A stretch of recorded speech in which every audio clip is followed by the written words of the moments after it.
Hello everyone, welcome to द्विज UPSC. तो UPSC ने एक शॉर्ट नोटिस पब्लिश किया है ईपीएफओ की वैकेंसी के रिगार्डिंग। अब ईपीएफओ जो है ना, दो पोस्ट के लिए एग्ज़ाम कराती है। एग्ज़ाम तो बहुत सारी पोस्ट के लिए कराती है, लेकिन यूपीएससी के थ्रू ना वो दो पोस्ट के लिए एग्ज़ाम कराती है। एक पोस्ट होती है एपीएफसी और दूसरी होती है एओ और ईओ। तो एक शॉर्ट नोटिस यूपीएससी ने पब्लिश किया अपनी वेबसाइट पे 26 जुलाई को। ये शॉर्ट नोटिस है। इसमें ये बताया गया है जो एक्चुअल नोटिस है और जो फॉर्म आप अप्लाई कर पाएंगे यूपीएससी की वेबसाइट पे, ये वेबसाइट और पोर्टल उन्होंने मेंशन किया हुआ है, वो 29 जुलाई 2025 से 29 जुलाई 2025 से लेके और 18 अगस्त 2025 तक आज आप फॉर्म फिल कर सकते हैं यूपीएससी एपीएफसी एंड एओ का। अब ये क्या एग्ज़ाम होता है, जो पहली बार देख रहे हैं इस वीडियो को, जिनको बिल्कुल नहीं पता है कि एग्ज़ाम क्या होता है, कैसे कंडक्ट किया जाता है, यूपीएससी कैसे कंडक्ट कराती है। कुछ लोग हैं जिन्होंने ये पहले एग्ज़ाम दिया होगा 2020, 21, 16 में ये एग्ज़ाम होता रहा है। तो चलिए बात करते हैं इसके बारे में थोड़ा डिटेल में कि इस एग्ज़ाम का क्या सिलेबस रहता है, क्या एज क्राइटेरिया है, क्या एजुकेशन क्वालिफिकेशन है, किस तरीके से स्कीम रहती है एग्ज़ाम की, क्या पे लेवल रहता है। क्योंकि ये जो पोस्ट है एपीएफसी की, ये आपकी पोस्ट रहती है जो आप पीसीएस का एग्ज़ाम दे के आपको जो पोस्ट मिलती है ना, वही पोस्ट यहाँ पर आपको रहती है। लेवल 10 की पोस्ट है ये, गजेटेड पोस्ट हैं दोनों ही। एओ ईओ की भी लेवल 8 की गजेटेड पोस्ट होती है, ग्रुप बी पोस्ट है लेवल 8। दोनों ही पोस्ट के बारे में बात करते हैं डिटेल में। चलिए, तो लास्ट टाइम जो है एओ और ईओ मतलब एनफोर्समेंट ऑफिसर, एओ मतलब अकाउंट ऑफिसर। ईपीएफओ में जो एनफोर्समेंट और अकाउंट ऑफिसर होते हैं उनका रिक्रूटमेंट यूपीएससी ने लास्ट बार, मतलब ये तो आ गया 2025 का रिक्रूटमेंट, लेकिन इससे पहले पिछले 3 जो रिक्रूटमेंट हुए हैं वो कब हुए हैं? 2023 में, 2021 में, 2017 में। तो अब देख रहे हैं कि 2017 के बाद तो 4 साल हो गए, उन्होंने एग्ज़ाम नहीं लिया। लेकिन अब क्या है, 21 के बाद 23 में और 23 के बाद 25 में। तो ऐसा लग रहा है कि हर 2 साल के बाद ये एग्ज़ाम होने वाला है। हर साल नहीं तो हर 2 साल के बाद तो एग्ज़ाम होने वाला है। लगभग रेगुलर सा मान सकते हैं आप इस एग्ज़ाम को। अब इस एग्ज़ाम को देने वाले जो कैंडिडेट हैं वो बढ़ने वाले हैं। वैकेंसी कितनी है ये?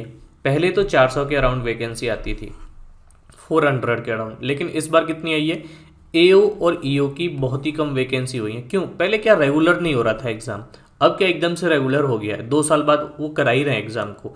तो क्या है, 156 वैकेंसी टोटल हैं। ये टोटल 156 वैकेंसी इस बार रिपोर्ट होने वाली है।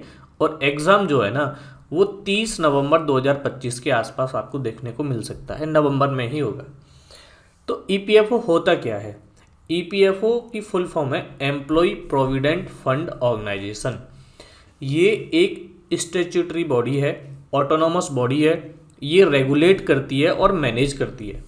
जो भी एम्प्लॉयज़ को, प्राइवेट एम्प्लॉयज़ होते हैं, उनको जो पीएफ मिलता है उसको ईपीएफओ मैनेज करती है और रेगुलेट करती है।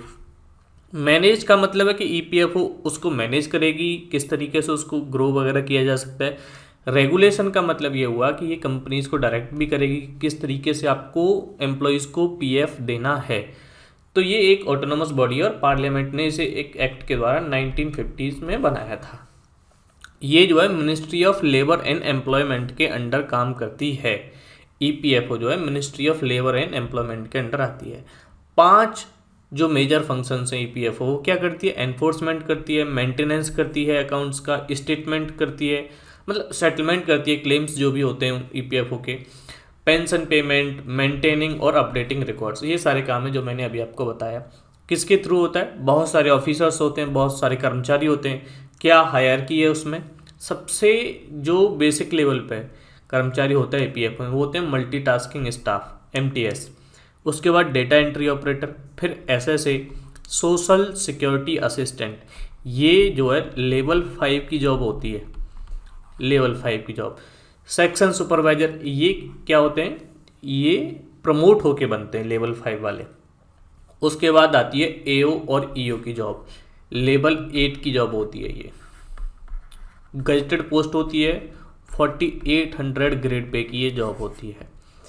उसके बाद लेवल 10, जिसके बारे में बात की मैंने, दोनों ही पोस्ट के बारे में बात की है, ये लेवल 10 की पोस्ट होती है। इन दोनों पोस्ट के बारे में ये रिक्रूटमेंट अभी जो पब्लिश किया है यूपीएससी ने वो है। तो चलिए देखते हैं और क्या है, स्कीम क्या रहती है एग्ज़ाम की। अब देखिए दोनों ही एग्ज़ाम के बारे में ये जो वीडियो है मेजर तो फोकस करता है एओ और ईओ पे, लेकिन कुछ चीज़ें लगभग सेम रहती हैं। तो बात करते हैं ईओ और एओ, 2 स्टेज होती हैं प्रोसेस में। एग्जामिनेशन की स्कीम क्या है, 2 स्टेज का एग्ज़ाम है। आप एक गजेटेड ऑफिसर बन जाएंगे यूपीएससी के एग्ज़ाम के थ्रू, केवल 2 स्टेज का एग्ज़ाम है। एक तो होगा आपका रिक्रूटमेंट टेस्ट और दूसरा होगा आपका इंटरव्यू। कोई ये जो रिक्रूटमेंट टेस्ट है ये क्या होगा, ये एमसीक्यू टाइप होगा, मल्टीपल चॉइस क्वेश्चन इसमें पूछे जाते हैं। इसमें कोई भी रिटन एग्ज़ाम नहीं आपका होता है, कोई भी डिस्क्रिप्टिव एग्ज़ाम नहीं होता है, केवल 2 स्टेज हैं। रिक्रूटमेंट टेस्ट कैसा होगा, इसमें एमसीक्यू पूछे जाएंगे। कितने एमसीक्यू होंगे, 120 एमसीक्यूज होंगे। हर एक एमसीक्यू के मार्क्स जो कितने होंगे, 2.5 मार्क्स का हर एक एमसीक्यू होता है। टोटल 300 मार्क्स का आपका रिटन एग्ज़ाम होता है। ड्यूरेशन होती है एग्ज़ाम की 2 घंटे की, और नेगेटिव मार्किंग जो होती है एग्ज़ाम में वो 1/3 की होती है। मतलब अगर आपने 3 क्वेश्चन गलत किए तो आपका एक क्वेश्चन जो करेक्ट है वो काट दिया जाता है। ऑब्जेक्टिव टाइप होता है, अभी मैंने बताया, ऑफलाइन होता है ये एग्ज़ाम। इंटरव्यू किस तरीके से होता है, इंटरव्यू जो 100 मार्क्स का होता है। मिनिमम कट ऑफ सेट की गई है हर एक कैटेगरी के लिए। जैसे यूआर के लिए आपको 100 मार्क्स में से मिनिमम 50 मार्क्स लाना अनिवार्य है इंटरव्यू में। ओबीसी कैटेगरी के लिए 45 मार्क्स लाना अनिवार्य है, और SC ST और PH के लिए भी 40 मार्क्स लाना अनिवार्य है। वेटेज जो होती है रिक्रूटमेंट टेस्ट की और इंटरव्यू की वो 3:1 होती है। अभी तो ये सेट ही कर दिया गया है।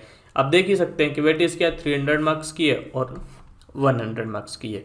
तो अभी तो इसमें कोई इश्यू है नहीं, पहले ये कैलकुलेशन में काम आता था लेकिन अभी उतना नहीं आएगा। एलिजिबिलिटी क्राइटेरिया क्या है, 2 तरीके से एलिजिबिलिटी हो सकती है, एक तो एज की और एक एजुकेशन क्वालिफिकेशन की। कि एज क्या है, तो मिनिमम एज का कोई क्राइटेरिया है नहीं नोटिफिकेशन में। मैक्सिमम एज जो आपकी हो सकती है 30 साल तक, 30 साल की आपकी मैक्सिमम एज हो सकती है। लेकिन कुछ एज रिलैक्सेशन भी मिलता है, उसके बारे में भी बात करेंगे कि किस कैटेगरी को कितना एज का रिलैक्सेशन मिलता है। एजुकेशनल क्वालिफिकेशन की बात करें तो आपको केवल और केवल बैचलर डिग्री चाहिए, किसी भी सब्जेक्ट से हो सकती है, किसी भी यूनिवर्सिटी और इंस्टीट्यूट से आपकी हो सकती है। अब बात करते हैं एज रिलैक्सेशन के बारे में। तो जनरल कैटेगरी को तो कोई भी रिलैक्सेशन है नहीं जी, जनरल कैटेगरी को नहीं है। साथ के साथ यहाँ पे ये भी मैं लिख देता हूँ कि EWS जो कैटेगरी होती है उसको भी एज में कोई रिलैक्सेशन नहीं मिलता है। तो अपर एज लिमिट कितनी होगी, 30 साल हो गई, 30 ईयर्स। ओबीसी के लिए 3 साल का रिलैक्सेशन है तो उनकी 33 हो जाएगी। SC ST के लिए 5 साल का है। एक्स सर्विसमैन जो मिलिट्री में जिन्होंने काम किया है उनके लिए 5 साल का है। सेंट्रल गवर्नमेंट एम्प्लॉयज़, किसी भी आप जॉब में हैं जो सेंट्रल गवर्नमेंट के अंडर आती है, आपको भी 5 साल का एज में रिलैक्सेशन है। एम्प्लॉयज़ ऑफ EPFO उनके लिए भी 5 साल का रिलैक्सेशन मिलता है। PWD कैंडिडेट जो होंगे जनरल और EWS के लिए, उनके लिए 10 साल का है। 10 साल का इस तरीके से आप मान के चलिए कि ये 10 साल का तो है तो ये 40 ईयर हो जाएगी। लेकिन अगर OBC के कैंडिडेट हैं तो उनको 3 साल का तो पहले से था और 10 साल का अब हो गया, तो उनको टोटल 13 साल का रिलैक्सेशन मिल जाएगा। तो उनके लिए मैक्सिमम एज हो जाएगी 43। इस तरीके से, मतलब ये कैटेगरी का तो ये आपका अलग है, ये क्या हो गया, ये वर्टिकल है, लेकिन आपको हॉरिजेंटल भी मिलेगा PWD कैटेगरी में, दोनों मिलेंगे। सिलेबस की बात करते हैं तो सिलेबस को ना मैंने 3 तरीके से बांट दिया है, क्योंकि इस एग्ज़ाम की तैयारी करने वाले ना 3 तरीके के स्टूडेंट्स हो सकते हैं। क्योंकि जैसे लोग बताते हैं कि कोई भी आइए और तैयारी कीजिए, जो यूट्यूब पर टीचर्स होते हैं ना वो कहते हैं कि SSC वाले भी कर सकते हैं और UPSC वाले भी कर सकते हैं। तो मैंने भी सिलेबस को थोड़ा उसी तरीके से बांटने की कोशिश की है कि अगर SSC की आप तैयारी करते हैं जो लोग, उनको ये सिलेबस थोड़ा सा आता है। सब्जेक्ट्स कौन कौन से होते हैं, जनरल इंग्लिश उन्होंने पढ़ी होती है, कंप्यूटर मेंस में पूछा जाता है, क्वांट आता ही है, और रीजनिंग, ये थोड़े से SSC और बैंक वाले सब्जेक्ट हो गए। अब बात करता हूँ कि जो यूपीएससी की तैयारी कर रहे होते हैं स्टूडेंट, उनके लिए क्या मिलेगा। ऐसा नहीं है कि एसएससी वाले स्टूडेंट्स को केवल ये देना है, सिलेबस में ये तीनों ही सब्जेक्ट्स हैं, लेकिन मैं आपको बता रहा हूँ कि आपको आपकी सब्जेक्ट कैसे देखने को मिलेगी। जो लोग यूपीएससी की तैयारी कर रहे हैं उनकी सब्जेक्ट्स यहाँ पर कौन सी वो मान सकते हैं। जैसे जनरल साइंस एनसीईआरटी से ही पूछी जाती है। एसएससी वाली साइड क्यों नहीं मैंने रखी, क्योंकि एसएससी में जनरल साइंस एनसीईआरटी से उतनी नहीं पूछी जाती है, इसका नेचर अलग होता है। यहाँ जो जनरल साइंस पूछी जाती है वो जैसे सीडीएस में, सीएपीएफ में, इन एग्जाम्स में जो पूछी जाती है ना, उस तरीके की जनरल साइंस यहाँ पे पूछी जाती है। करंट इवेंट्स, करंट अफेयर्स हो गई, इंडियन कल्चर एंड हेरिटेज, इसमें आपकी हिस्ट्री आ जाएगी पूरी, एंशियंट, मेडिएवल एंड मॉडर्न, तीनों हिस्ट्रीज, गवर्नेंस एंड कॉन्स्टिट्यूशन मतलब पॉलिटी पूछी जाएगी, economy, present trends in economy, economy के बारे में बात की जाएगी। अब जो बिल्कुल ईपीएफओ को लेके फोकस्ड हैं सब्जेक्ट्स, जो दोनों ही सेट्स के स्टूडेंट्स को नहीं आते हैं, ना ही एसएससी वालों को ना ही यूपीएससी वालों को, जो नए हैं सबके लिए, इसमें सब्जेक्ट्स आते हैं जैसे कि अकाउंटेंसी, अकाउंटिंग आपको पढ़नी होगी, IR, industrial relations, labour law,